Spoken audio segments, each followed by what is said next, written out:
What's up, guys? Your boy Jacob right here. This is gonna be my 21st episode. I do have a photographer here, based out of Houston, Texas. Go ahead and introduce yourself, man. My name is Francois Lopez. I'm from Houston, Texas. I specialize in photography, photo work, creative direction, and journalism. I've been doing this probably for I'd say going on probably 7, 8 years now. Damn, You know, that's been a quite minute. a while. Quite a while. What first inspired you to do all that, man, and get involved with the photography work? Well, I would say I'd take it way far back. Let's say 6th grade year, my brother had got into photo class for high school. Yeah, And so when he got into photo class, he came back home and was like, okay, mind blown about photography and whatnot. Yeah. And I don't know, something about it, I would go tag along with him when he was taking photos, and I'd be like, bro, let me try. Let me do this, or let me try to do something with the homies, or let me drive the boat, you know what I mean? And come around my 6th grade year, my brother brings it home, puts it in my hand, and dude, I remember I don't know if you ever seen Ratatouille. And when he's I seen it. the brother, he's taking a bite of the cheese and the grape, and he's like, oh my God, all these flavors in the head, and it's just that's exactly what it was to me. Taking my first photo, I was like, damn, I can feel it, I can speak through this, I can use this as a medium, and push come to shove, I was really into sports and all that. And once I hit freshman year in my high school, I was I was still doing baseball. I was playing the violin, all these electives that, think about it. If I was to be still doing it or force baseball upon myself in high school and keep doing it, would I be in MLB right now? You know what I'm saying? Yeah, I feel Let's you. be realistic. You start thinking that, yeah. And let's say violin orchestra, even though I'm first chair, chamber, whatever, it's would I still be, Houston Symphony, which, that's not too far-fetched, but is it what I want to do, Yeah. And then I guess freshman year comes around, it's you know what, let me just go ahead and attack it, Yeah. But, What school you go to, bro? Cypress Park High School. Cypress Park. That's why it was a new school, so, I was supposed to go to Side Lakes. And they opened up that school, and I was the second graduating class out of that school. So it was just... Oh, that shit was new, bro. No, yeah, new as fuck. The seniors at that school were, bro, super... I don't know how to really explain it. So, when you're at, say, any other school, you already have all 4 grade levels. Yeah. So with that school, when I first went, it was only freshmen and sophomores. Yeah. So, I mean, it's nothing to go based off. There's no big homies or big kids to set the tone or whatever. So everybody want to be a wannabe thug or want to be toting straps or, and it's nobody had a mind of their own or thought process or, really they just wanted to follow everybody in front of them, Yeah, I feel you on that one. How would you describe your photography style, in your own words? My style is definitely more emotional. Yeah. I very grunge. I like very eerie type of vibe. I don't like to really focus on too much of trying too hard. I really just let myself how I'm feeling. If I'm feeling if I'm really feeling down, I'll shoot something down. You know what I mean? Yeah. I'll make someone look ugly, or I'll make someone look, in a really bad, situation, or pose them in a different way that makes it look okay, oh damn, they're fucked up, or there's something else.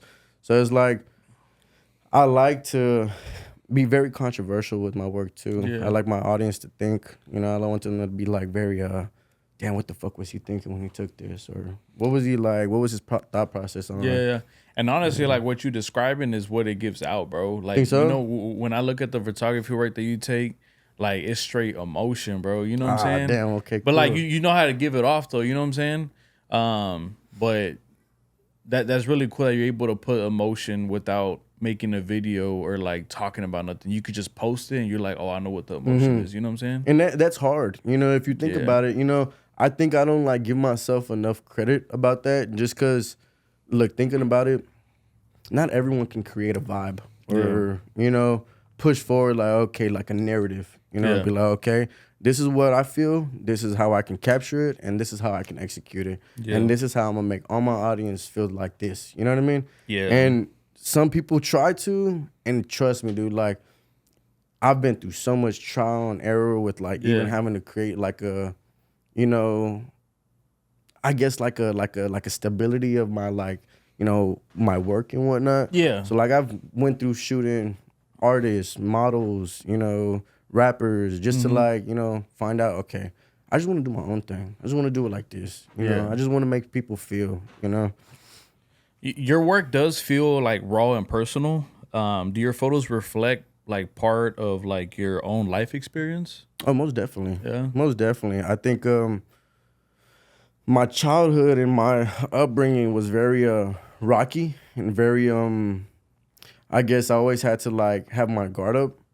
And I think with my photos, I'm allowed to be vulnerable. I'm Yeah. allowed to, express what I didn't get to express as a kid like that much, or I get to like actually full throttle be Francois Lopez. You know what I mean? Yeah.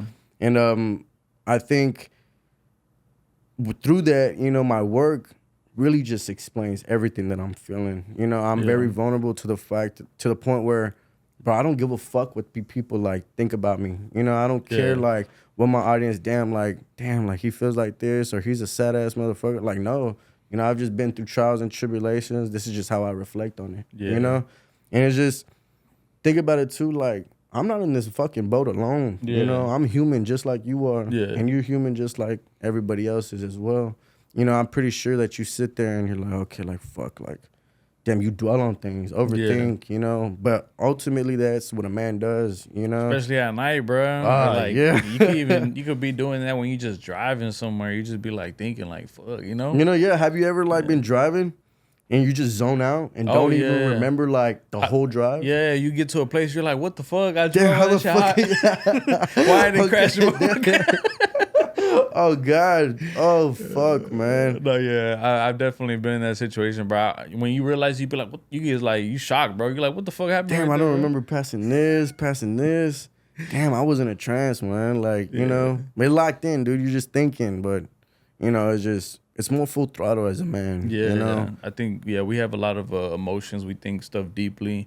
One thing I do personally is that I think a lot about the future, bro. Like, okay, that's a big me. one too. Like, I think about where I'm gonna be at, my family, like, you know what I'm saying, like how my kids are gonna be as far as like personality wise, or am I gonna get along with it? Yeah. And then I think about, am I gonna be successful? Am I not? I'm my mom and dad watching me type shit, Yeah. Like it's just a lot of pressure, and it's you can ask this question, that question, this question, that question, and still end up to ground zero and be like, come up with no answer to those questions. And it's like then you find yourself in that repeated like process of being like, okay, fuck.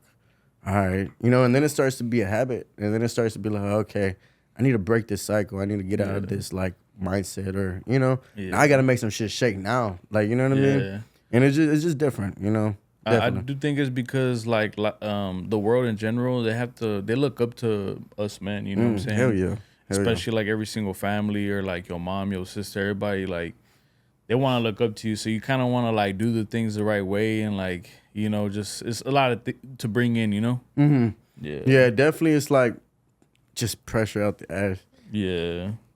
And honestly, like, I just want my family to know that like I'm trying to win just as much as they want me to know how to win, or or just want me to win just as much as I do. Yeah. It takes a lot though. What emotions or messages are you trying to capture when you're out in the street, like taking pictures? I know you take different pictures, in other places, or you set them up, but like when you go out to the street, because I know that's some of the photography work that you do. What are you trying to bring out of that? So with my homeless work and with my like people outside, my street photography and whatnot, what I like to capture and what I like to just go for is just, I see it as a challenge. I've walked the street, so many times to the point where, bro, every interaction is so fucking different to the point, man, she could look so fucked up and she'll come at me with the most sweetest heart and be like, hey, baby, or like, hey, how you doing? Not even that. She trying to fuck. She trying to roast some on God. Nah, but, it's just, some of them have different characteristics that, let's just see how you know, it's just like grabbing like a candy out of a pot. You know what I mean? It's Yeah. just, okay, this one tastes like this. This one tastes like this. It's like you get all the different types of, you know, colors, flavors, you know. You get a mix of it all, but we're all in this pot of, you know what I mean, peas or whatever. You know, it's just, she's just another one on another side that, you know, I probably won't ever be at, you know. But what I look for is like, I look for just fucked up. Honestly, you know, keep it as straight as possible. Fucked up, coked out, heroin out, you know what I'm saying? You try to see like, well, what's the story behind? Yes, Because it ain't just happened just cause. Yeah. And a lot of them too, think about it like this. A lot of them too have had shitty ass upbringing, bro. Like they really just don't have any like direction. You talk to them, they can't look at you to your eyes. You know, like you try to like, you know, tend to like, yes, ma'am, thank you. You know, they just come up to you and ask you for sure. Yeah. So you really gotta control and be like, hey, my man, you know what I mean? Yeah, I'll give it to you, but you gotta come at me right. You know what I mean? And hold it to that, you know, standpoint. Cause dude, like, these homeless people, you gotta understand them. Like, they don't give a fuck. You know, they don't give a fuck who you are. They're already at the lowest of the lows. Oh, yeah. They don't carry no wallets on them. They don't carry their ID on them. They don't know their fucking social. Yeah. You know, it's like, you gotta come at them like you're coming at a baby. You know, hey, like, you know, my name is Francois. I'm an artist in Houston. You know, I like how you look. You know, really just honestly like, I like how you look. I just want to give you a conversation, you know? Yeah. And some of them would be like, oh, you just want to talk to me? Yeah. I just want to talk to you for right now. And I'll give you like $2, a couple cigarettes, some ramen noodles or something. You know, I have money on my backpack, you know? But ultimately, yeah, that. That's actually what I was going to ask you next. How do you make them feel comfortable? Let you take a picture of them. What do you say? And like, what is like your pitch? Basically? Okay. Definitely, that's a good one. Okay, I've never been asked that. So it had to develop like over time because my first time ever shooting a homeless person, you know, I pulled over on the side of the road. I got out of my car and I started striding towards him and like walking towards him. I started, you know, pulling my camera out of my bag. He gets super like defensive and starts walking towards me with a knife in his hand. Oh, damn. And mind you, like I'm thinking like, bro, fuck, like, oh shit. So I'm backing up and I stop in my tracks and then he goes like, what the fuck are you doing? What are you reaching in your bag for? Like, you know? And I go like, dude, like I'm just wanting to take a photo of you. I was like, honestly, this is the time I was in high school. I was a senior in high school. And I told him, well, I'm doing a project for class. And I really like how you're sitting right here taking, you know, just singing to everybody and playing your guitar at this intersection. I was like, I really just want to document you and show you off. You know what I mean? And he was like, well, my man, you could have just started with that. I was like, bro, you didn't give me a chance to. Like, you didn't even give me a chance to walk up on you. You were already on defense mode. So based off of that, I had to like, okay, let me not pull any equipment out. Yeah. Let me come, as fucked up as it sounds, with a bribe. Let me come with something like a peace offering. Yeah. Or, you know, my pitch nowadays is probably like, hey, my man, you know, I'm an artist from Houston or I'm an artist based in Houston. I just really want to go ahead and show you off and give it like a little conversation and see what you can give me.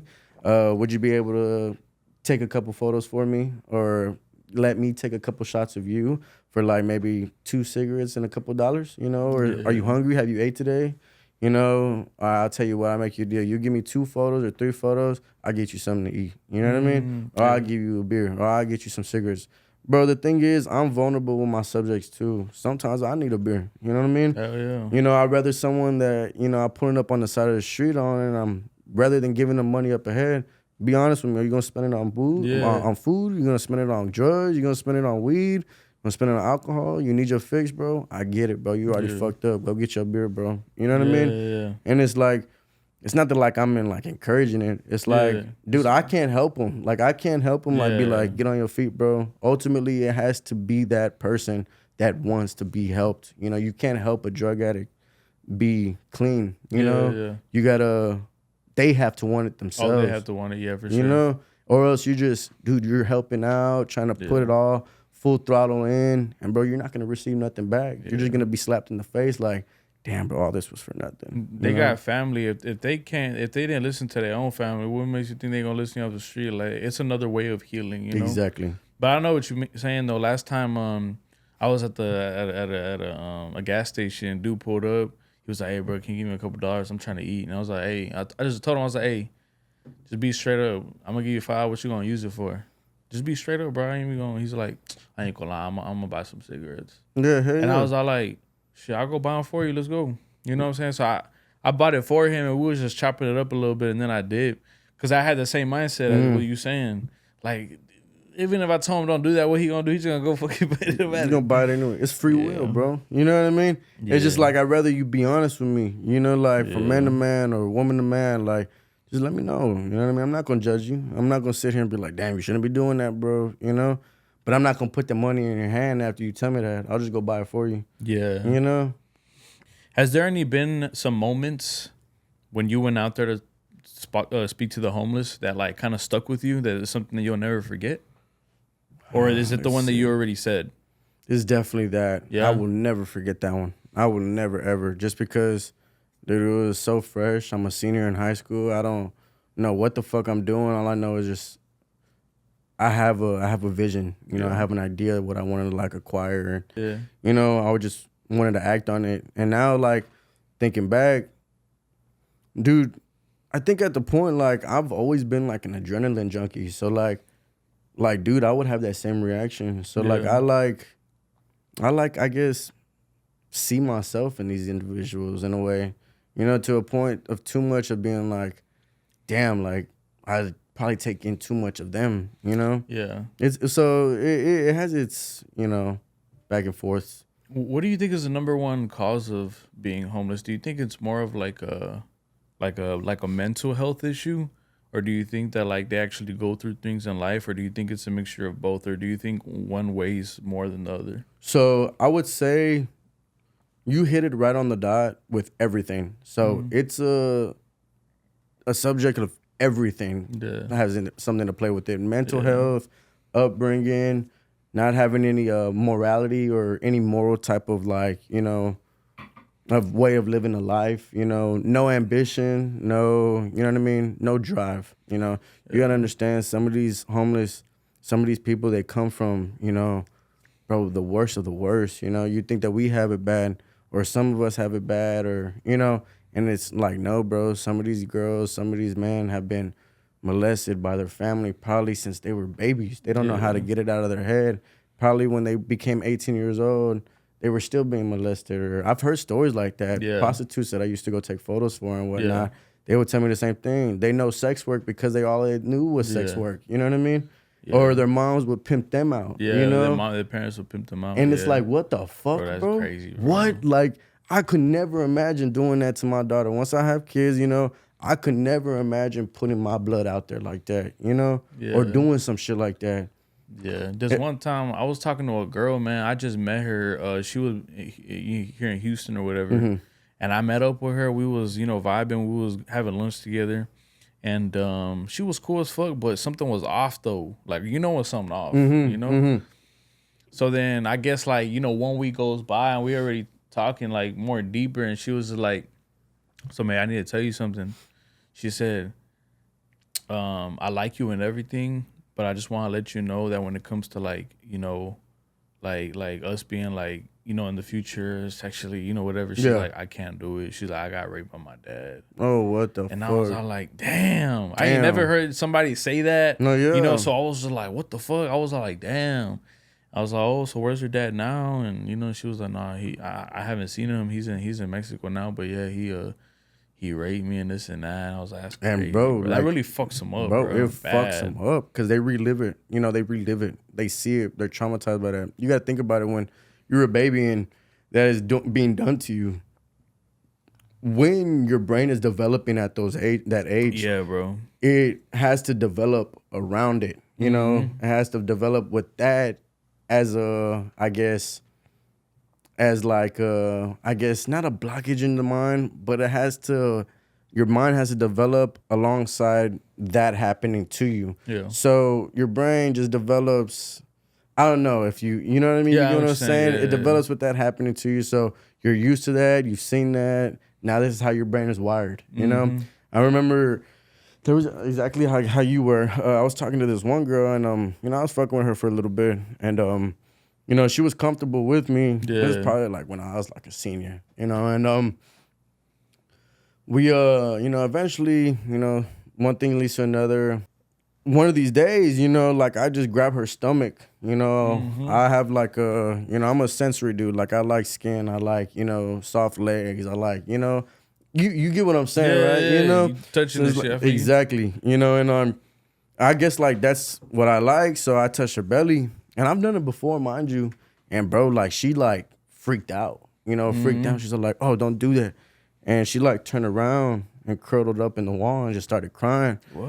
And I looked at her and I was like, hold up. I was like, what was that? And mind you, we had already been like fucking around and going for like a minute, you know. So I'm looking at her and she just goes like, if I tell you like, you know, you can't like judge me or, you know, I was like, no, but like I already have a, you know, like something in my mind knows, you know, it's telling me, you know, I've been around like, you know, growing up, cousins or, you know, you know, not even just family members that's happened to. So it's just I don't take it like lightly. Yeah, like I don't yeah. play about that shit, you know. So she ends up like just letting me know that like, oh, like when I was younger, you know, my grandpa, you know, did this to me and whatnot. And it's like me, I'm sitting there and I'm bro like in complete shock because mind you, she tells me what he did, and I'm just sitting there like, dude, like, why did you tell me this sooner? Like now I feel like.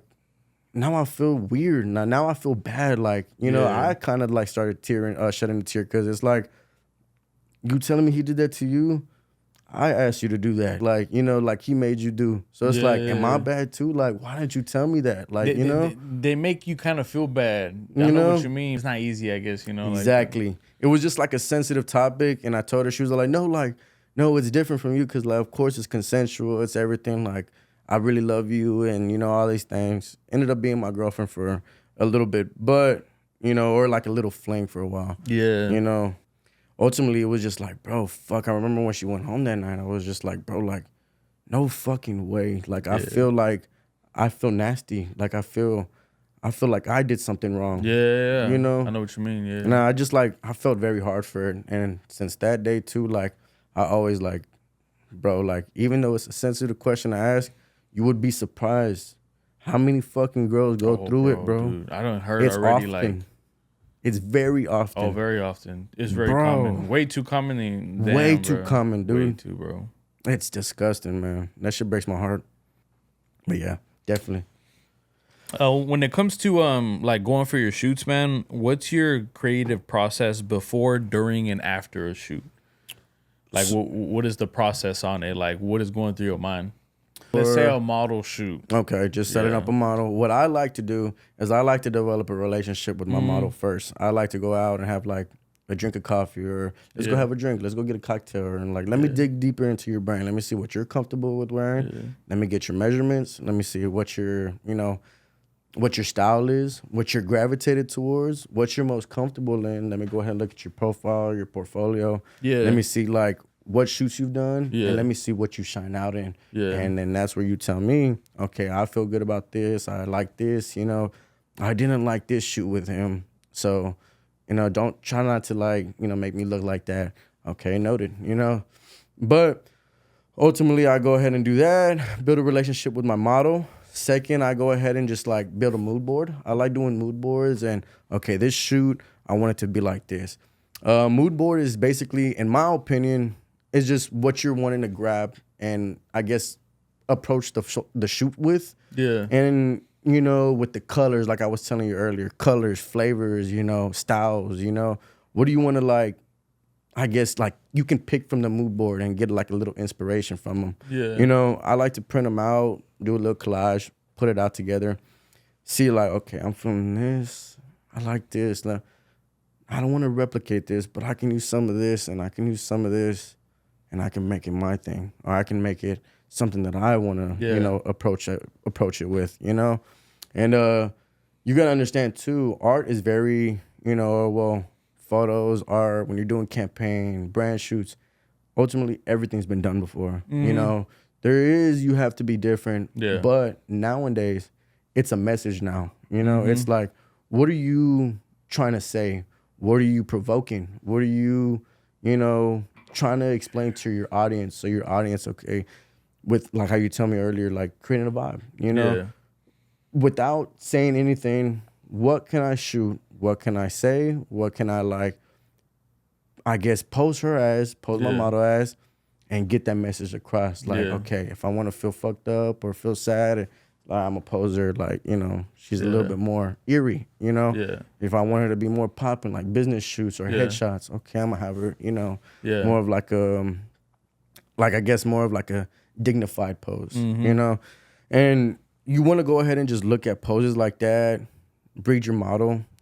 Step 3, I probably, you know, look through my photos or past photos and see like, okay, I want to go like this. I get inspired from music as well. So I like to put my music on, and I really just like to close my eyes and just like feel it, you know, and put myself in an audience standpoint. Okay, if I'm a judge and this is what this is my, you know, who I'm judging, you know, this is what I want to see. This is what I want to feel. This is what I want to, you know, mark off the checkboard with, you know, or mark off the list with, you know. So I guess like definitely that's my process behind it, you know. Colors wise too, palettes. Yeah, I think that's like the best thing you can do. Like whatever work or you're doing, like with like whether it's a model or like somebody you're gonna interview, I think like making it feel comfortable and vibing with them is the first thing that you should do. You know what I'm saying? Oh yeah. Because once you do the photo shoot, it's like you're comfortable with it.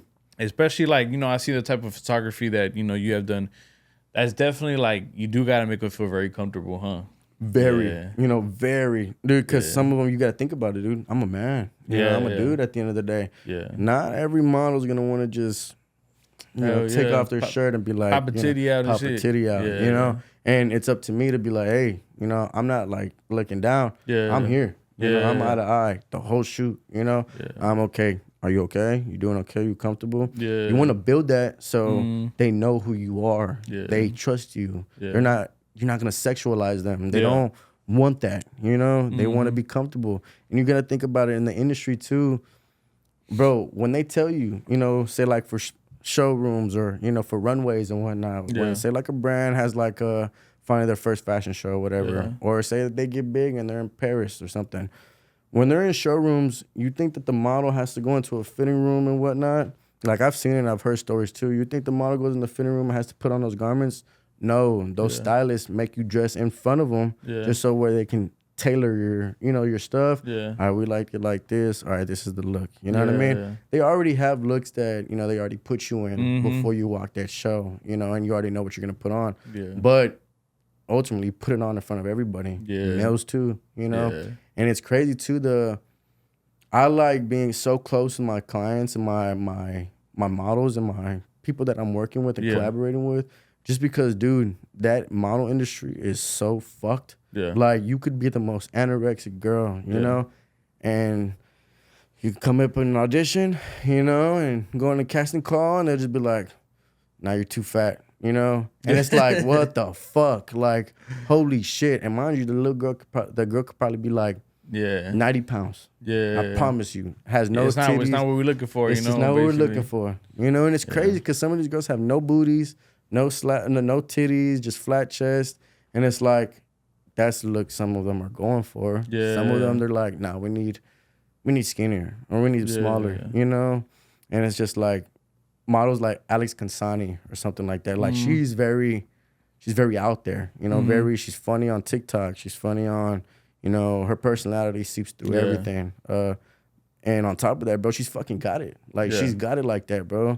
You can look at her and be like, okay, yeah, this girl got it. You know, she got that. You know, people want to pay for her face just to be on a fucking billboard. And it's like, dude, it's like another Bella Hadid. You know, sometimes it's not even like your body, how it looks like. Sometimes it's just like your personality that will fucking just, you know what I'm saying? That's why I say some girls, man, they probably, you know, physically they could be like a 6, but man, her personality should make her 8 or 9. Exactly, that too. And what the industry usually looks for too is, dude, are you marketable? You know, can I market you? Are you a marketable face? You know, can girls be a girl's girl with you? You know, or do you give that off? You know, you got to think about it like Pink Panthers, Ice Spice, the most biggest industry plant. You know what I mean? Ice Spice came out of nowhere, and it's like she made it big out of nowhere, and now where is she? You don't hear shit about her. Nothing. You know, and it's just like, but she's marketable. Her She fucking is. chains, her little bob head, like, you know what I Yeah. mean?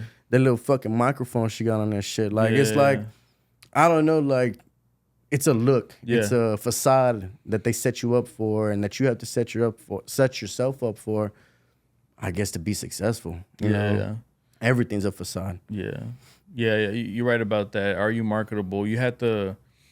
How do I say this? You can, like how you said, the microphone, the thing, like the way your hair is. Like when you see that, you'll remember about it, like, and you won't forget about it. That shit. Oh yeah, you talking about that girl that had that one? Like you remember about it. Those are the ones that they looking for. The distinctive faces, the features that, like, okay, I've seen her. You know, I know that. You know, you don't even got to tell me about it. Like, you know, there's actors that I've never watched or seen any shows about, but you tell me their name, oh, I know him. You know, I know them. Yeah. You know, or even artists that I don't listen to. You know, you tell me about them. Like Big X the Plug. You know, marketable as fuck. His fat ass with no shirt. And shit. With a tattoo right here. Yeah. Biggest chains too, and it's like, bro, and he put on for Texas too, but it's his voice. You know, it's his voice that got him. Yeah. You know, having that deep voice. You know, and it's like, for that, it's like you gotta think about it. I don't listen to him, but I get it. You know, I understand where, like, you know. But where you can market him at, you know?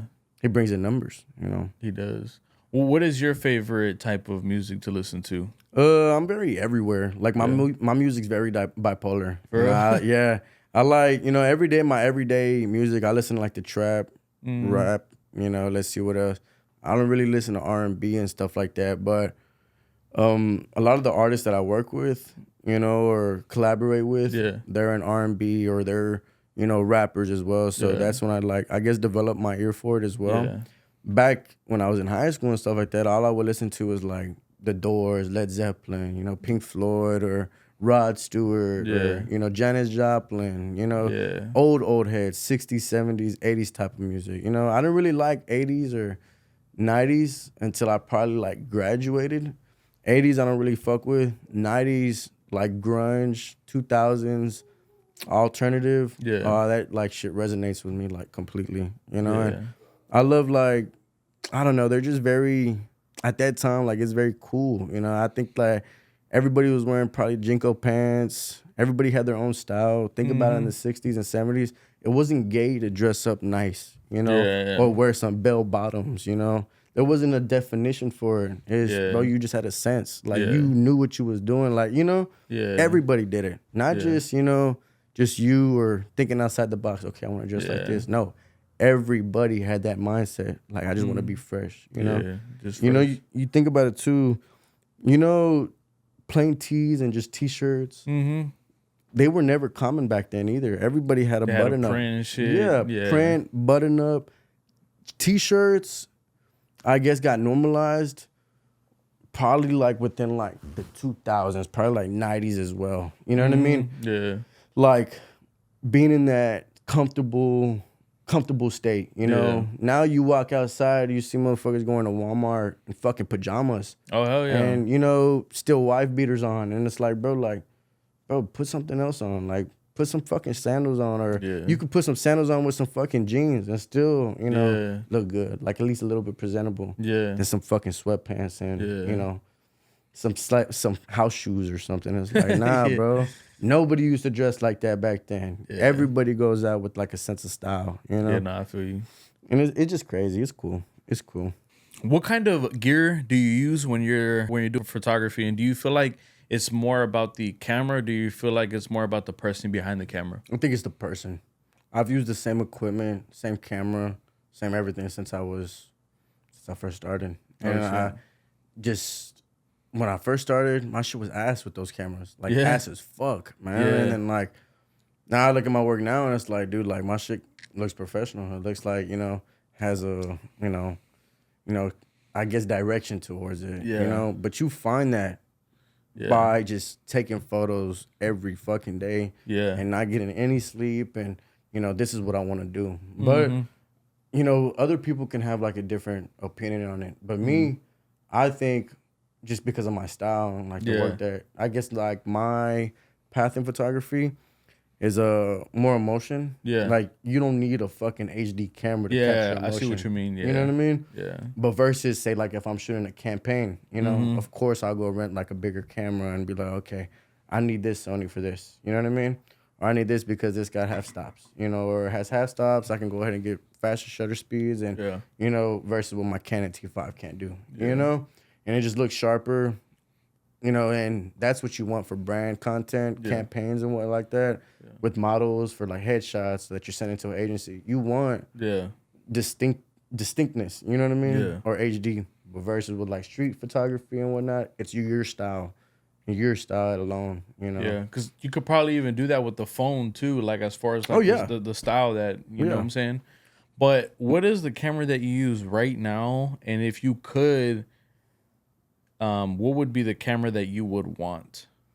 Oh, the camera I use now is a Canon T5. Canon T5. Canon T5. And that's old as fuck, dude. Like you would look at my work and be like, damn, that's a Canon T5. Yeah. Like, yeah, bro, it's old as fuck. You know, over 10 years old. But the camera I want now is a Canon Mark II. Just because it's bigger, you can do more like, it's usually meant for like sports and whatnot, but it has fast shutter speeds. Fast, it's quicker, has, you know what I mean? It captures exactly like detail. You can get up close and get the pores. You know what I mean? That's badass. It's cool as fuck, bro. And it's like, I don't like Sony. I don't like any other cameras, but I love Canon. Canon is what I learned how to like use, and it just resonates with me. On the cool, Canon is definitely one of the top one, bro. Like as far as for its photography and shit, like for pictures. Yeah, if I could, I would get a Canon too. As far as for photography, but videos and stuff, Sony. Yeah, Sony for sure. Hell yeah. The cinema ones, because they don't overheat. They have a built-in fan, and you can have them for like 2 hours and you'll be fine, bro. But you know, it's just a different work, you know what I'm saying? But Canon for sure for them pictures, boy. Man, sharp as clean, fuck, dude. They clean. But what do you call it? If it wasn't digital, well, those are for digital cameras.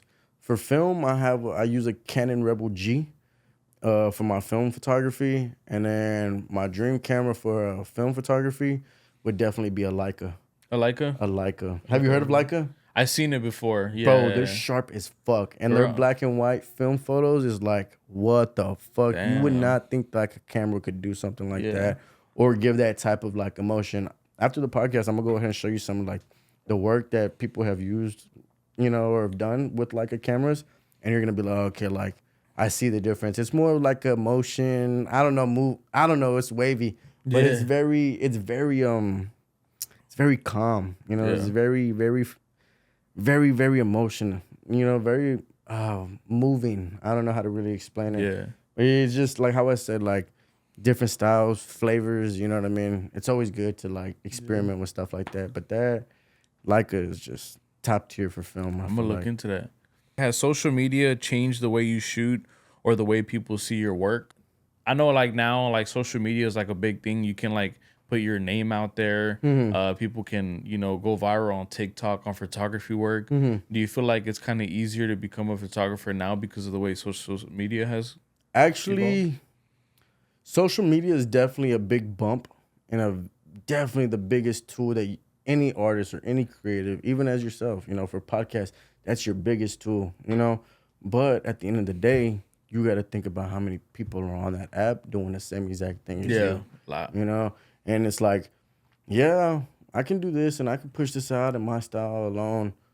But I think what social media does, it kind of discourages you. You know, it kind of goes like, okay, shit, my shit's not getting views like the last video did. It can, yeah. Fuck, like, you know what I mean? What am I doing wrong? But it's really not even that. It's just the algorithm, you know? Yeah. And so it kind of blocks you from like, you know, just being like, fuck it, let me just post. You know, let me just go ahead and put this out there. Fuck it. You know what I mean? Yeah. And it kind of like just stops you up. And my point and my thing, if I was never, you know, picked up photography, you know, back then, or if I never picked up this path, you know, you think I would be on Instagram? You think I would be posting it all the fucking time or having to create an image for myself? Like, no, bro. I would never have to get on social media. Yeah. Like Snapchat, I probably deleted junior year. You know, I don't ever use Snapchat. Let's see, TikTok, I always thought it was dumb to get TikTok in my senior year. In the beginning, I You thought know, so yeah. too. I was like, boy, you gay as hell. But You you got get TikTok. you got TikTok. Oh God, it's like I seen this video on TikTok too, and it made me laugh. It was like trying to convince somebody before 2020 to get TikTok is like trying to convince them to get fucked in the ass. Yeah. Like hell no, I'm not going for that. Yeah, bro. that's like, how it was though. You know, yeah, That's I'm how not it getting was, that app, bro. I think that was kind of like the same thing with it started with a V. Yeah. It was like TikTok, but like short clips. Vine? Yeah, Vine. Hell yeah. Vine. But yeah, definitely social media is definitely that tool that it's super beneficial if you know how to work it. Yeah. You work social media, you create that image and you're showing your audience something that you're doing. The best like tip that I got for social media, rather if what your audience wants to see is you doing something, showing your face, and what projects that you have soon to come. Mm-hmm. Building anticipation, creating a facade and an image. Yeah. And then 3, execution. You know, the process in the midst of everything. Yeah. You know, if you fall behind and you don't show your audience, say like, you know, like creators like us, you know, say if you don't show your audience what you're doing for 2 weeks and you go ghost on your Instagram, bro, your viewers, your traction, your engagement, everything's gonna go down. Yeah. You know, just because you don't have people clicking on that name. You don't have people, you know, swiping through your photos. You don't have people swiping through your videos, you know? So it's like that engagement falls off. So what people don't understand, when they fall off and they don't, you know, aren't showing like progress or showing like what they're doing in the midst, their viewers start to fall off. And what they don't know is when they come back and start posting again, they expect to have the same likes, same views, same, you know, as what they started off with. But it's like, hey, you're just going to have to put work back in and build that engagement back up again. You know? It's the algorithm, dude. And that shit's so crazy how it works, you know? Yeah. Consistent is definitely one of the top keys on social media. And also not giving a fuck what anybody thinks about you. Bro. You think, like, when you post something, like, you can't think, oh, what are they going to think if I said some goofy shit like that? Or do they think that you know what I'm saying, I'm doing too much? Or, like, man, fuck all them. You know what I'm saying? They're not doing shit but watching you on that fucking sofa anyways. Like, you know what I'm saying? Like, they doom scrolling the same thing. At least I'm like, you know, I'm so in the fact of, like, so comfortable in my skin that, dude, I'll post that stupid video. I'll post that little dumb shit of making myself look stupid. Yeah. Ultimately, I know my worth. I know that I'm not like, you know, it shows character though. Yeah. Posting like funny videos or, you know, not having to be serious all the time. Yeah. It shows like versatility. Mm-hmm. You know what I mean? And it shows like, okay, he can be like this, but he can be serious when he needs to. Yeah. But he can be a funny ass motherfucker too. Yeah, you know? Different personalities whenever the time is right. You know? Exactly that. Yeah. You know? But you are completely right about you can't get in the mix as far as like, oh, like worrying about like the views, the likes, the comments, like this one did. Cause bro, I don't post a video that I didn't know it was gonna go viral, and it went viral, and I post one, I'm like, oh, this definitely go viral, and it didn't at all, bro. And I'm like, what the fuck? I'm like, but you have to step away from that. You know what I'm saying? Just see it as a hobby. If you like it, post it, and yes, the like and the comments come extra as a bonus, but don't think it's like the top important thing, you know? Yeah. And what I like to do too, what I like to tell myself is, bro, if I even get one comment, just one comment, shit, if I even get 10 likes, all right, that's 10 more people that I guess like related to my, you know, post than everybody else. You know? At least some people are resonating with it, you know? Yeah. And 10 is better than none. 100 is better than nothing at all. Yeah. You know what I mean? Because it's just the same amount that you get it, you can lose everything just as fast, you know? Is there a specific photographer that does kind of like something similar to what you do that inspires you? When I first got into it, I have like 3 photographers that I just absolutely adore. And I just study them like a lot. I love looking into them. They're not my style, but when I first started off, those are the 3 that I guess looked up to. One of them was Harry Benson, and the second one, Jerry Yulesman. and he's more of like you know how you work on Photoshop and you can warp two images and make them into one. He did that, but with film back in the fucking 60s and 70s, and you know, if you look in the film, there's enlargers. They call them enlargers. You put your film in there, you expose it onto photo paper like a projector. You know what I mean? Yeah. Expose it onto the photo paper, then you put it in chemicals and you develop it, and and then the image, you know, surfaces up. So what he was doing, he was, you know, think about it on film. It's like this little. I apologize. It's like this little, you know, frame. You know, each one a 35 millimeter film. Think about 35 millimeters. How long that is? That's nothing. Yeah. So he would put those slots in, cover up little spots that he didn't want, but he would put another roll and another enlarger and then another enlarger and cover up little spots as well. So when he put it on the paper and exposed it down, he was exposing this enlarger first, then he went to the next one, cover up little spots, and then went to the next one, exposed again, cover up little spots. So when he developed it, it made like one complete image, like of all three images in one. Oh, that's badass. You know, but that's old school Photoshop. Yeah. That's old school, like having to actually use think your about brain. It and shit, like exactly what you're wanting to do. And it's techniques of when you're going over, dodging, burning. You know, I want more light on this side of the photo, so that's gonna make it more darker on this side. Yeah. You know, so you have to mess with timing, and it's super hard. Yeah. But if you get it, you get it. You know, and I did a couple of those prints and like I guess like test out prints, you know, trying his techniques in when I was in high school, but I haven't had a darkroom since I was in high school. Yeah. And see, that's Jerry Usman, and the last one is Richard Avedon. Richard Avedon. He's very more of like a people storytelling kind of journalist as well, but he's more of like a controversial as well. Yeah. He did a series when he was in the South or something like that. One of those, or in the West or Midwest or something like that. And it was around, you know, Texas, you know, all that. But he had a series where, dude, he put like live bees on his model. Oh shit. And they were bee what the something, fuck? yeah. And the model's getting stung like shit. And it's like, bro, it's like you actually have to like, what the fuck? To sit there, capture it, and still be, because if I'm having my model do it, I'm going to get stung alongside with you. So I'm going to be up close and personal around those bees alongside with you. But he's getting stung up too. The model's getting like stung up as well, but the bees are all up on him. Yeah. And bro, it ended up being like the most perfect series, Damn, you know? that's badass. And it's like, what the fuck is going through these artists' minds? Yeah. You're like, what the fuck? It's just like when you watch like scary movies and shit, like Insidious or like, you know, Paranormal Activity. You're like, what's going on with this producer's mind? Like, damn, you know, or like when they made It. Bro, yes. Or like the original It too, bro. Like the original one. The original one? Like, you know what I'm saying? A lot of people like to give off the work where they want people to be like questioning, like, what's on their mind, bro? Exactly. You know? Like, and that makes a good director. I feel like, you know, when you're having that audience question, like your theory or your side behind things, like, bro, that's perfect. I feel like that's perfect because that's how you know you did your job, bro. Yeah. Like the example you gave with them, he put like actual bees. Yeah. Bro, that's badass. Like, people probably be like, what the fuck? Like, nah, that's would badass, you do it? though. Would you do it? Shit, would you put bees all over your face? Nah.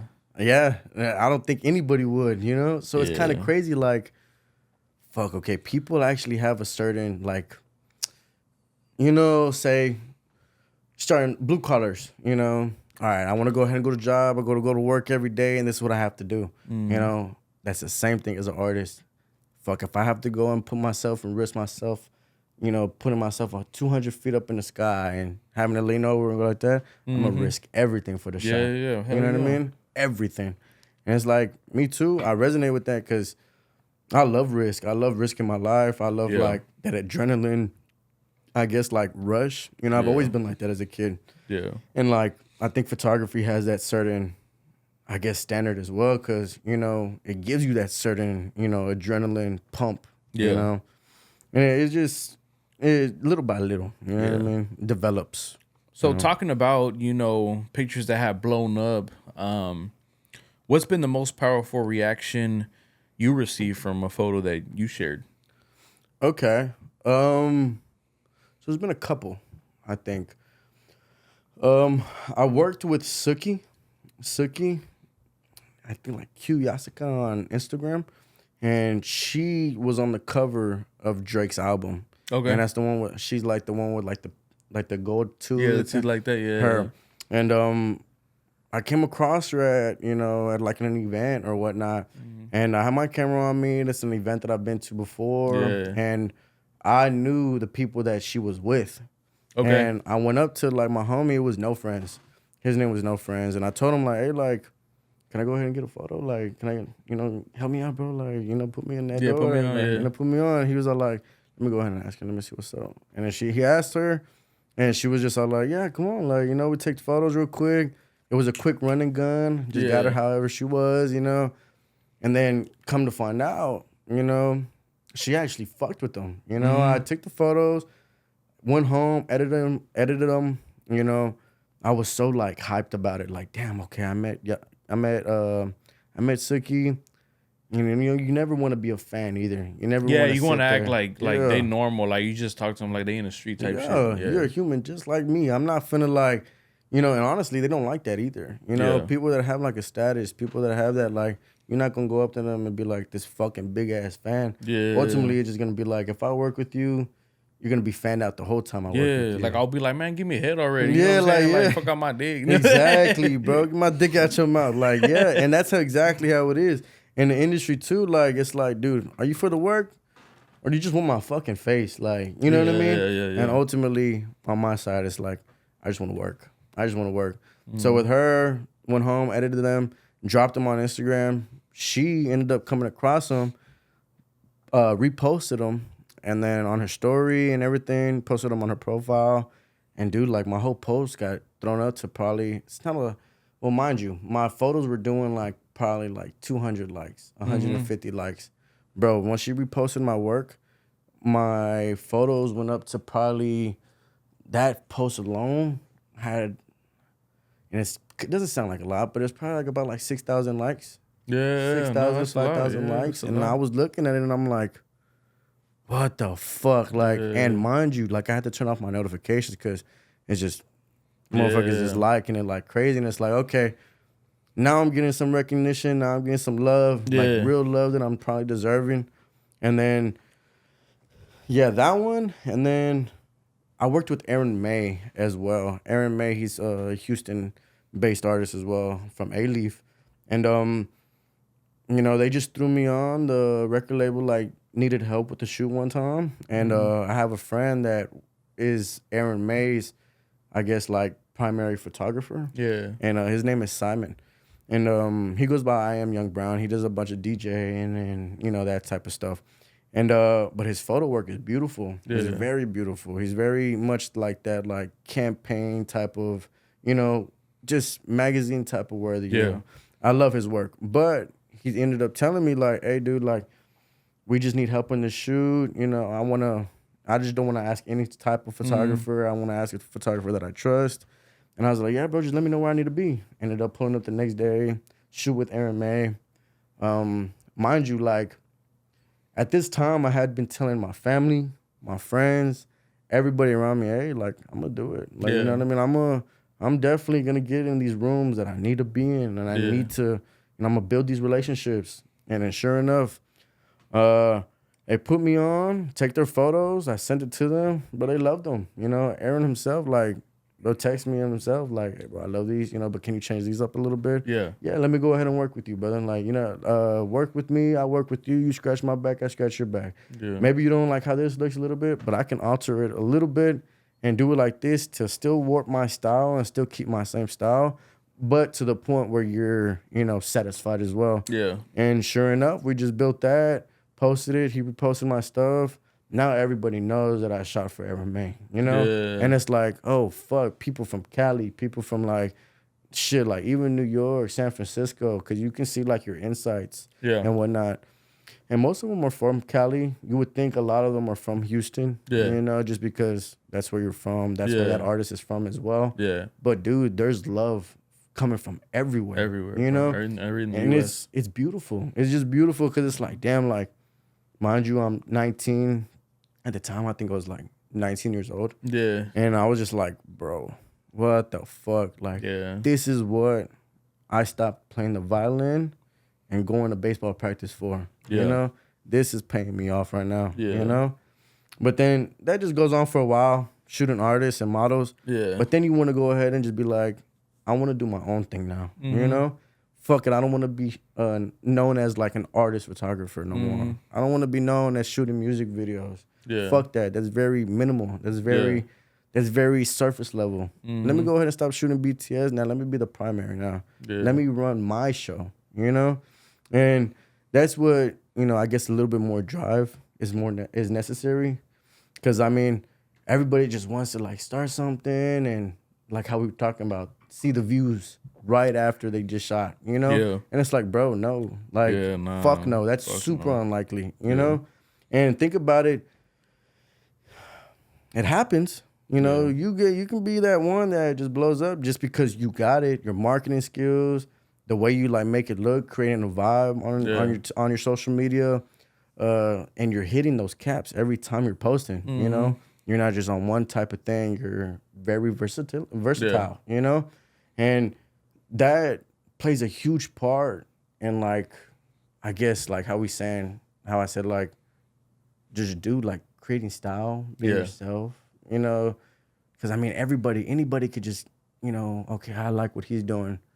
Let me just go do it like that and think that they have the blueprint. Yeah. But honestly, they don't, because they don't have the fucking drive. You know, they don't have the will, you know, to keep doing something that's beyond them, you know? Yeah. That, man, when I first started, bro, you know how many fucking times I cried to myself? Or, like, would be in my room and be like, fuck, bro, like, is this the decision? Like, was this the right decision? Was this it? Is this it? Like, you know, questioning my father as well, you know, Jesus, and being like, hey, like, what the fuck? Like, you know, being mad at him and then looking back and, you know, waking up the next morning after getting so fucked up and bent up out of whack about it and being like, I'm sorry, God. Like, you know, I'm sorry. I know you're working on me. I know, you know, and that's another thing too. Like, I put everything through God, you know, whatever's happened in my life, like I told you, being arrested, going through all those things, like, he wanted me to see that. Yeah. He wants me to be on that other side and perceive that like how I do, because he knows how, you know, how I would reciprocate it, you know? And mind you, another series that I want to do too, and this is when I get, you know, a budget, you know? And finally when I'm like, you know, I guess, like, stabilized in my business, so I'd be able to, you know, have connections to go into prisons and whatnot and be like, let me get a male prisoner, let me get a female prisoner, or let me talk to this serial killer, or let me talk to this killer right here, and let me document their photos. Let me pick their brand, you know? When you get money and you have that budget, bro, that shit talks, bro. Oh, yeah, money you talks can get for into sure. rooms, you know? You get into anywhere you want with connections, with some bread. I know what you mean, bro. I always tell people money gets you a seat at the table, bro. Exactly. You know what I'm saying? Definitely.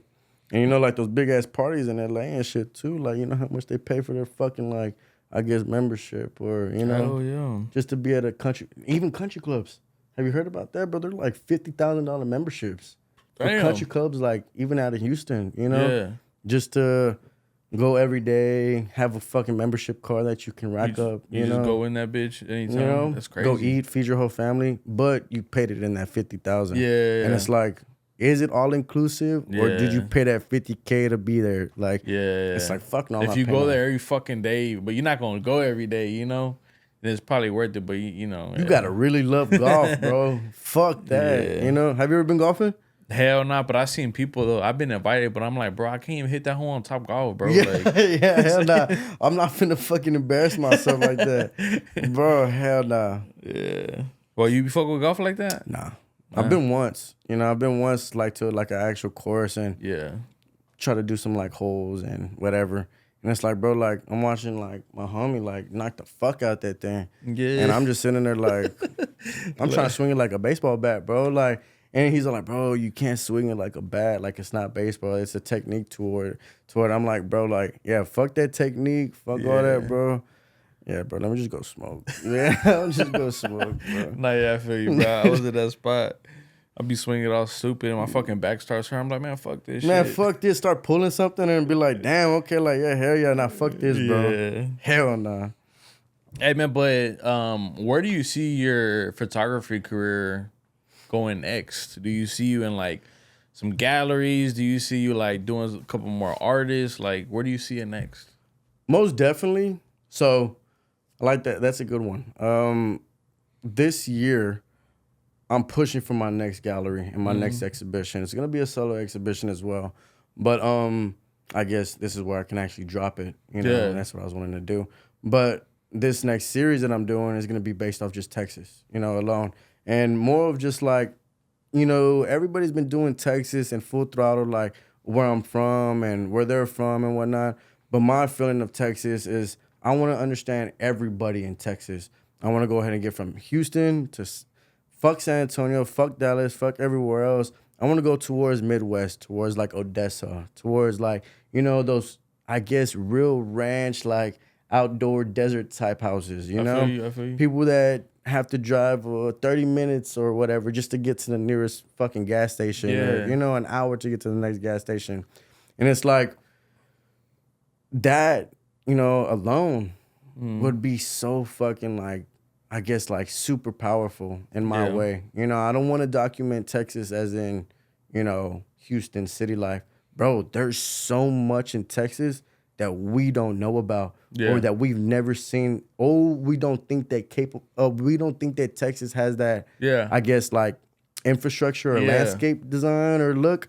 You know, so when you go out there and you see it, you're like, bro, hold up, we're still in Texas? Yeah. And it looks like these big ass mountains around me. Like, what the fuck? Canyons, bro. And it's like, yeah, and you wouldn't think people live in there, but there's people that live down in those canyons and live, you know, still remotely, you know? Yeah. Think about pulling up on them and just being like, hey, like I would talk to homeless. Hey, can I just go ahead and just document y'all's lifestyle? Yeah. You know, and how y'all live and what y'all do for food, how y'all go shit, how y'all go fucking get something to eat, go get well water from the well. I'm pretty sure y'all have to do that here too, right? Yeah. In the country, right? Y'all do it from the well. Yeah, we get a well. We have a well that's all the way underground, and we get our water like that.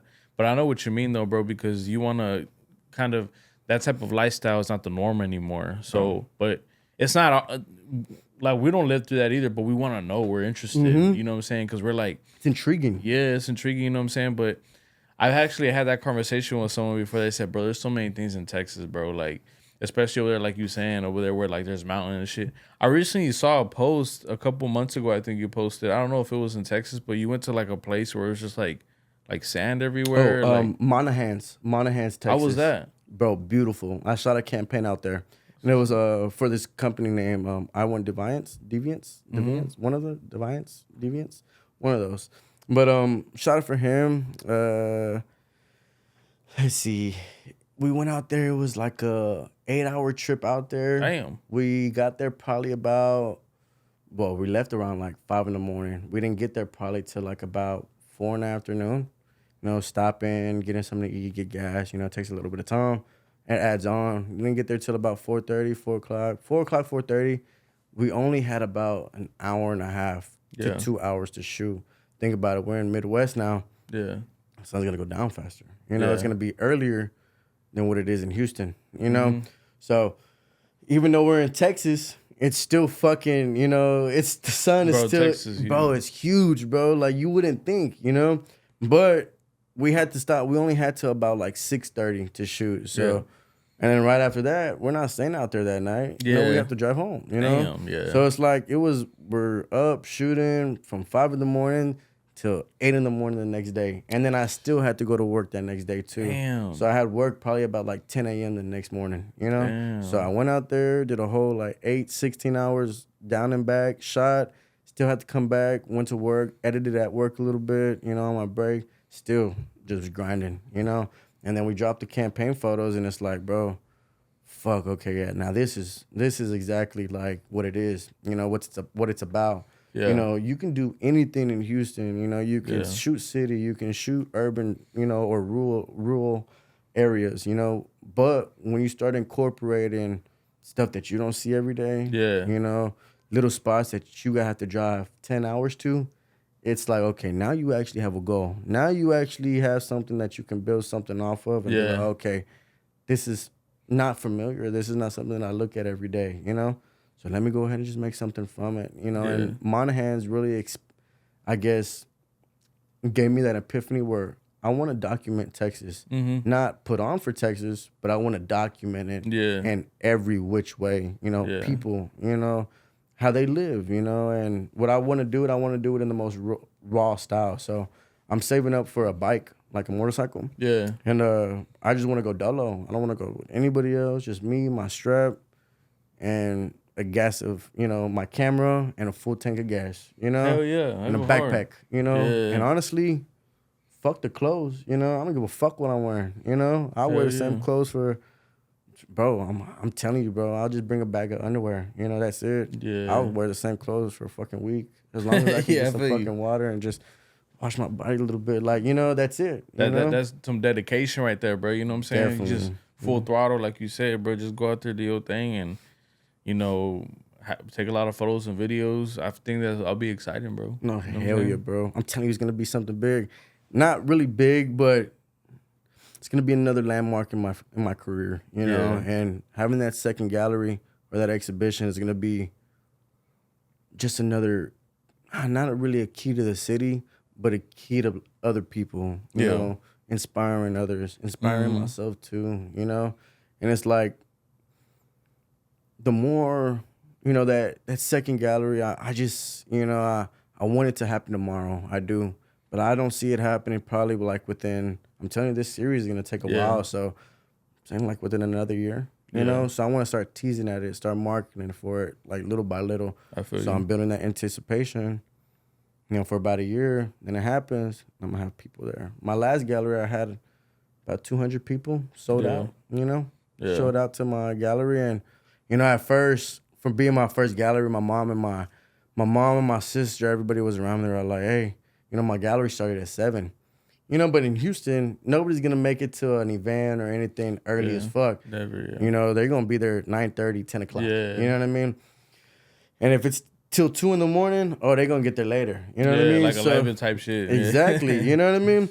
It's like me too. I don't ever like being the first one there and the last one gone at an event. yeah, you know, never, yeah. fuck that. I like being the last one there and the first one gone. You know Yeah. what I mean?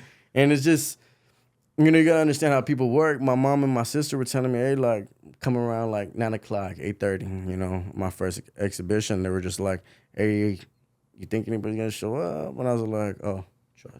They're gonna show up. Yeah, You they're know, gonna and show up. sure enough, like they literally spoke too soon. Like 20 minutes after that, everyone just starts like flowing through. And I capped it off about, well, my brother counted, and he capped it off at probably about like 200 heads. Yeah, like Yeah. rounded off to about like 193. 193 people, but that's damn near 200 heads, you know? And it's Yeah. like coming and going, still hanging out, you know? And mind you, like that feeling of seeing people next to your work and, you know, damn near crying or Yeah. wanting to bawl their eyes out, and they resonate with it, you know? Yeah. And it's like, damn, I need to do this again, but in another style, in Yeah. another way. You know what I mean? Yeah, I know what you mean. We're finna do a little quick rapid fire round, bro. So it's gonna be a little questions just back to back. All right, man. So Canon or Sony? Canon, Black and white or color? black and white, every day. Golden daylight hour or night shots? Golden time, definitely. Definitely like more on the day. Golden hour. Yeah. Yeah, golden hour. Like right between 6 o'clock, 7 p.m., where it's turning orange. Oh, okay, And it I got creates you, that I got you. ambiance, you know? Coffee or energy drink before a shoot? Coffee. Cigarettes or weed before a shoot? Both.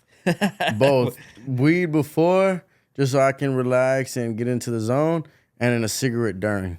Okay. Cigarette during while I'm shooting, you know? Alcohol or weed before a shoot? Definitely not alcohol. Weed. Gotcha. Alcohol makes me, alcohol definitely makes me feel a little bit looser, and it makes me help, like with my, you know, I guess my words come off a little bit easier, you know, and I'm not too like stuttery, you know. Yeah. But alcohol is not the way to go. You know, just it is there's no focus. Yeah. That comes with it. There's nothing. You know, alcohol is just alcohol. There's nothing beneficial about it. It's just so that's why I like weed, bro. I feel No you. alcohol. I feel you. Favorite city to shoot in? As of right now, I've only been to a couple cities, so I'd say definitely right now. Oh fuck yeah, Texas! I love Texas so much. It's not even that's a state, but I mean, I can't even do cities. Say Houston's my favorite city right now, but of course, I mean, I've never really like gotten out of Houston, but I've only been in Texas where I've shot everything. Gotcha. So I think Houston, but this is just where I'm based at, so I make what I have work. Gotcha. Dream celebrity to photograph? Harry Benson, Johnny Depp. Let's see who else. Oh fuck yeah, Johnny Depp. Influential people, Christian Bale.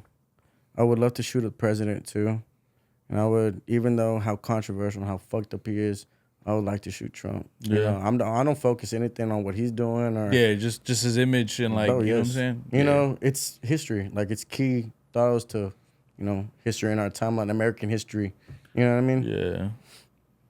One word that describes your photography style? Grunge. Very grunge. Grunge. Eerie. Yeah. What do you want people to feel or think when they see your photos? Oh, I want them to feel weird. I like them to feel like, I want them to question me.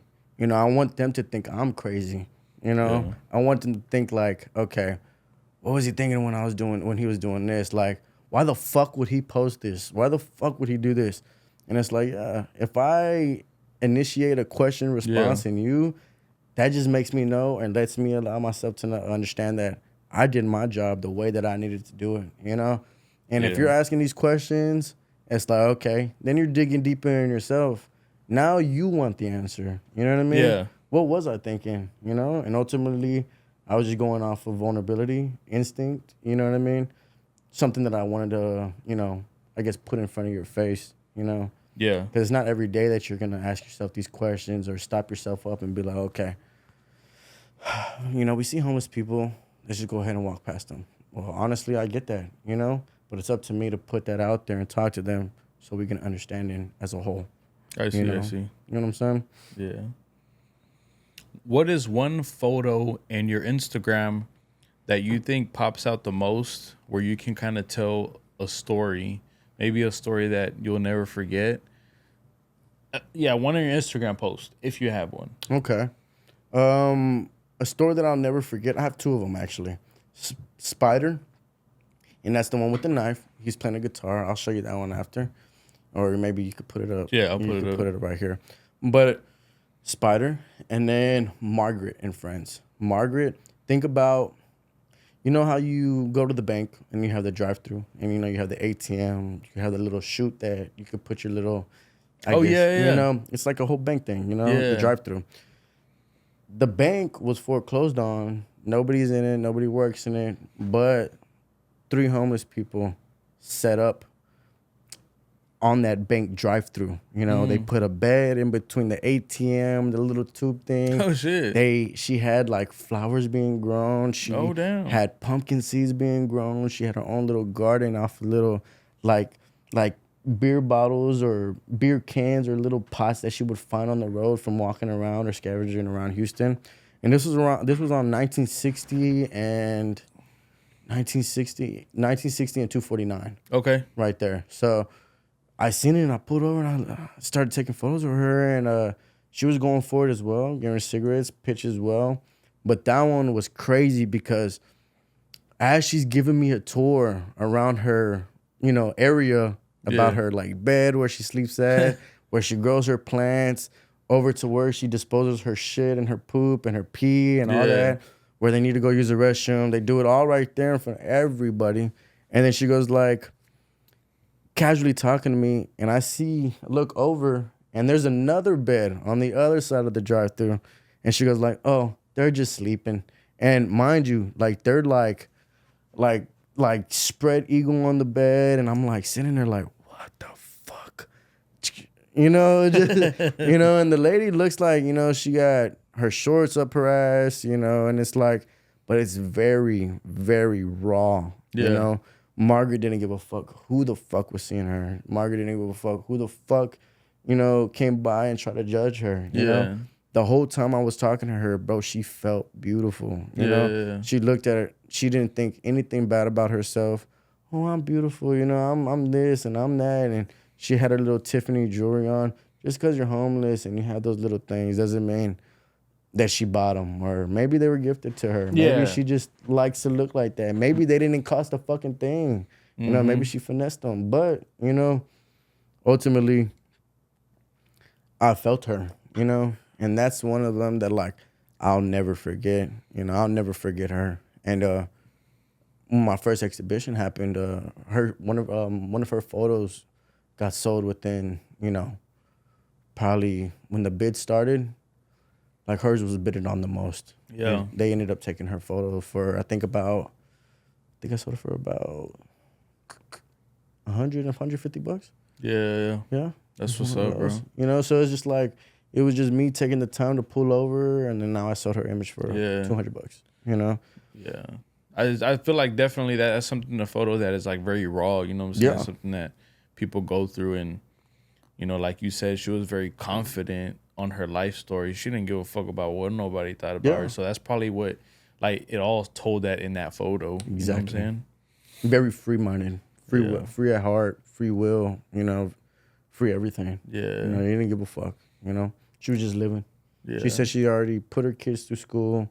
She already, you know, has had her kids. She already been through a marriage before. Yeah. What else does she have to really, you know, except be free and just live her life, like, raw? And I was like, holy shit. Usually when you hear people like that, they're beach bums. You know, they're beach bums. They're living on beach. They're van life, you know, don't take showers all the time. Yeah. But that's cool to see, you know? But hers is just like in the smack dab middle of city, Houston, you know? Yeah. And it's like, damn, 1964, 249, this is where you want to be and be free at? Like, okay, her. Like, all right, bet, cool. I'll take your photo, Margaret, you know? And it was just you know, it was just something that I just very awakening. Very, very like you resonate with it. Yeah. You know, and you understand it and you see where she's coming from, and you're just like, okay, damn, now you can look inside a little bit more and be like, damn, I want to be as free as her. I want to be just like her, you know? Yeah. I want to be, you know, I want to have that old head knowledge like that. Yeah. You know, fuck them. Fuck whoever's watching. Yeah. You know what I mean? And she definitely acquired that. Gotcha. Possessed it, I mean, you know? For the people watching, man, what are some words of motivation for someone that is wanting to do photography like yourself? Just words of motivation for them. Okay. I would say definitely don't stop, you know? I feel like it's super easy to be your worst critic and be your biggest critic and look too much in and being like, okay, fuck, this is not reaping all the things that are like I've been sought out to, you know, look for, what I've been doing. So let me just like give up right here. Let me just stop, you know, let me just see what I can do else. No, dude, I think the way you develop is through failure, you know? The more you fail and the more you fucking fall, and I mean, dude, on your face falling, you know? There's been times where I, you know, fallen so hard that, bro, I was fighting for my life, you know? And all of it, at the time, you know, photography had brought me something so much joy, but it was my biggest enemy because at the end of the day, I wanted it to work, you know? Yeah. I needed it to work, you know? And putting so much drive into it, putting so much, like, heartache and so much, like, you know, so much into it can put so much weight on your shoulders. Yeah. And it'll be like, okay, like, I just want to be right here for right now, you know? Yeah. And at that point, you know, you're fucked, you know? Because at that time, you know, that's how you know you're getting into, like, a slump. You're getting into a comfortable, you know, mindset of being like, okay, I'm okay for right now, right here, you know? And if you ever comfortable, that's how you know you're doing wrong. Yeah. In my opinion, you know? If you're comfortable in your life, you're fucking up. You're not supposed to be. You gotta be uncomfortable. Yes, dude. You gotta feel comfortable being uncomfortable. Yes. Yeah. trying something new, taking those risks, leap of faith, bro. I can't tell you how many times I've had $1,000 and bro, I've spent 900 of that, 950 on equipment, Yeah. you know. And if I'm eating fucking dollar fries off the app on McDonald's all week, Hell yeah. then that's what I'm doing, Hell you yeah. know. And if I'm putting only $10 in my gas tank, then that's what I'm doing. But I know at the end of this week, I have 3 shoots that I'm ready to drop, you know? And that's what I can fall back on. That's what I keep scratching my back about. And that's what keeps making me do it more and more and more again, because eventually I'll be able to, like how you said, like, speak it up onto people. Yeah. And I won't be even speaking into like 1 or 2 people. It'll be a lot of people listening. And, you know, and it's going to be the same people asking, how'd you do it? Bro, I didn't let them stop me, you know? I didn't fall, you know? Or I didn't want to stop myself. I didn't become my biggest critic. Even though I was telling myself all the time, like, bro, you know, let's do something else. Maybe, you know, I was telling you, even though I'm wanting to start the firefighter journey, you know what I mean? And going to the academy and whatnot, that doesn't mean I'm stopping my photography. Yeah. That means that I'm just setting myself up alongside with Fire Academy, you know, being a firefighter as well. And that's just, you know, but you could be anything you want, you know? And with photography, I want my photos to get to what I've always told myself, I'm gonna make my first 100K with photos. I've always told myself that. And my photos are gonna put me in the rooms that I need to be with these artists that I want to be working with and these directors that I want to shoot for, you know? And I want to get to the point where I want to get into acting, you know? I've always like been so fascinated with acting, and dude, I can do voices, I can do other things as well. I can, you know, I think I do a British voice, Jamaican, I think, let's see what else, French, everything else, dude. Like, I'll hit that hoe. And even just with like, you know, with my everyday life, dude, sounding like Shrek, do donkey impressions, or, you know, just movies that I've grown up on. And it's like my mom was looking at me like, bro, like, what the fuck? Like what you on, bro? Yeah, hold on. Like, you know, you actually sound like it. Or my homies too would be like, bro, you need to be a voice actor, like, or you need to just do something like that. And I'm like, whatever. I just want to take photos for right now, you know? Yeah. But definitely I want to get into like short films as well. Not like movies, but more of like black and white, emotional type films. Yeah. You know what I mean? Couple films, or, you know, things that are like, I guess, pushing the narrative with controversy a little bit. Yeah. You know? And I think if my photos are doing this with black and white, I think I could do black and white videos and it'll pay off a little bit more. But yeah, at the end of the day, like, just don't stop. Yep. Just don't fucking stop. You stop, that means you're letting the devil take over you. You know? And every dream and everything that you've ever fucking fought for, like, just understand that it's gonna go to waste. You know, you don't want to be that 40-year-old or 30-year-old be like, damn, I should have done it. You know, I should have done this, and I should have listened to my instinct. I should have listened to my dream. And at the end of the day, you know, I think when you turn about 30, or, you know, if you've done it for a while, you're gonna look back and be like, I'm proud of myself for doing what I did at that time. You know, and I'm glad that I actually took that leap of faith, because, you know, who's to say that if I didn't take that leap of faith, where I would be right now, you know, or if I got a better understanding on like, okay, you know, on like that leap of faith. Now I know how that leap of faith feels this time. Now it's not going to be so bad next time I do it. You know? Yeah, that's one thing that I definitely stay on, is that whatever you decide to do, if you're very passionate about it, don't ever give up on it. If you start when you're at 18, 19, whatever age it is, do it until you 50, bro. Yeah, 60, like you the rest of your reason, life. You know? Yeah, bro. That's what I was telling everybody. I said when I start the podcast, I'm gonna do it for the rest of my life. You know what I'm saying? Like, I'm gonna be 30, 40, 50 still doing this, meeting people. I like it, and then I'm never gonna stop ever. I don't give a fuck what happens. You know what I'm saying? But shit, I could be fun for my life, and I'll still wake up the next day. I got an episode. Yeah, exactly. Oh, I gotta get this episode done. Like, hell yeah, bro. Yeah. Now that's discipline. Yeah. That's a different thing that regular people probably don't acquire, you know, or don't understand. You know. Well, man, dude, I really appreciate all the information, bro. I really hope that your, you know, career definitely drives through. It skyrockets. You know what I'm saying? Very good photographer. Do you want to go ahead and shout out your social media, bro? Your Instagram, Facebook, any of that? Definitely. My Instagram is FRVNCOISLOPEZ, Francois Lopez, just with the V. My TikTok is the same exact thing. I don't have Twitter or anything, but that's mostly where you can keep on I guess like interaction with me. Just from me to you, brother. Thank you for letting me on here. I think I have a lot to say, and I have a lot that I possess, and like I just want to let it out, you know. And another thing too, like based off my series, like I appreciate you bringing me on and letting me talk about it, you know. Bro. And it's crazy because think about it, bro. Like first off, meeting you or whatever, I didn't think that we would be here right now, doing this podcast. Mind you, bro, me, you, other bro had the same name, and it's like, okay, the Triple Jacobs, like it's like all right. But none of the viewers know that, you know what I'm saying? Nobody knows Jacob, me, or my name is Jacob. I go by Francois, and it's, it's a beautiful thing. Things like this, bro. You scratch my back, I scratch your back. You need photo work, I got you. You know what I mean? Post me, I'll post you. You know what I mean? And the thing is, I'm a big thing on like, money doesn't matter to me, the relationship does. If you don't give a fuck about, money as well, bro, then we can collaborate on so many other things. Oh, yeah.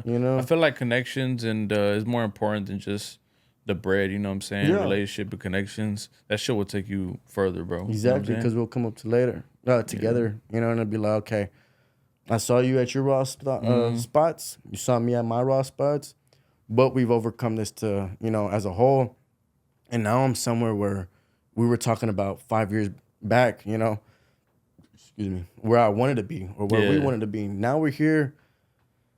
Now we're just even closer. Now I understand your vision. You understand my vision. Now we can just evolve, And then like, that's what I'm saying. A lot of people don't want to do that. Yeah. It's different, but I appreciate you, Jacob. For real. Yeah, man, for sure. Yeah. Well, look, guys, I appreciate y'all watching. If y'all need any photography work, please hit my line. We'll go ahead and get together with this photographer based out of Houston. Does some very good work. But y'all stay tuned. Make sure to like, comment, subscribe, and peace out.